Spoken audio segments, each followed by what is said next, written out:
Was to approach this matter because being the upper chamber, at times like this, we must show maturity and statesmanship. I don't think anybody who has been around enough to observe the practice of our democracy knows that this action cannot be right. We're not a Senate in committee, a Senate in plenary. Under constitutional powers requires the IG to come and give a report on an incident involving a colleague, and more importantly, on the incessant killings that have happened in the country. And he has felt that he is not come, but he wants to dedicate it to a junior to come to appear before us. In my own recollection, since I'm sure those who are here, like the Deputy Senate President, Senator James Banja, I don't think that any IG has ever refused to appear before the Senate since we've been practicing democracy. And I don't think that this has ever happened before. But we must all know these actions are in danger to our democracy.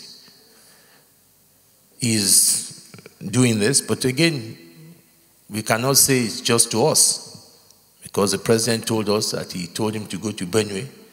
The man refused to go to Benue, and he's still there, so he's doing this. So I want to appeal to our colleagues, let us approach this two ways. One way, we give him another period of time for him to reflect the enormity of the action, because whatever happens today sets a precedent for the future. And as such, it is important that we do not allow, when issues like this, we must ensure that the right thing is done. Give him time so that he's well guided, because his immediate bosses, his vice president, is his son, a former attorney general, who knows the right thing, and I'm sure will not condone this. Neither the president, until we condone this. So let us, I know in issues like this, there's great disrespect to the institution, but let us, there's no rush. We're all trying to work for the country. And in doing that, these are things that we must go through. So let us go two ways. The leader and the chairman, leader of the Senate and the chairman of police should engage with the executive. I appreciate.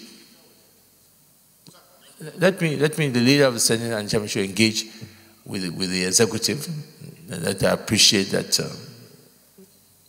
our position on this. There are powers that we can exercise, which is not in the interest of us making progress in this country. There are issues of where, in this year alone, over 500 or 600 people have been killed. And if we believe that such issues, the man who is in charge of enforcing law and order should not sit down and engage with we that will have the powers of representing the people, then there's something wrong somewhere. So let us hold and give time for reflection on that mandate within a week to look into that and come back to us. And then I am sure that wisdom will prevail. So I would like us to please hold our comments until then.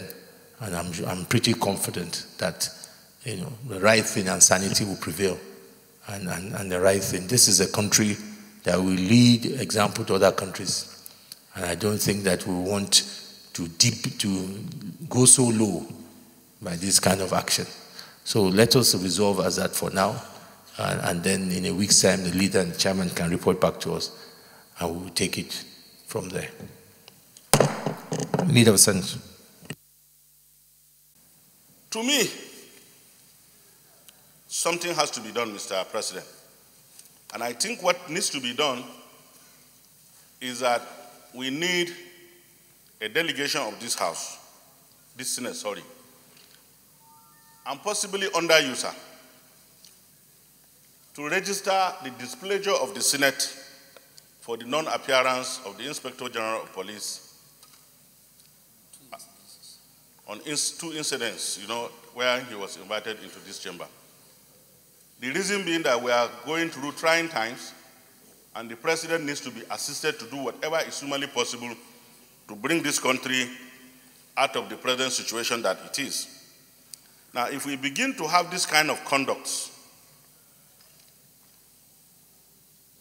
I will say, with due respect, that it is our assaulting our collective resolve as a Senate to assist Mr. President.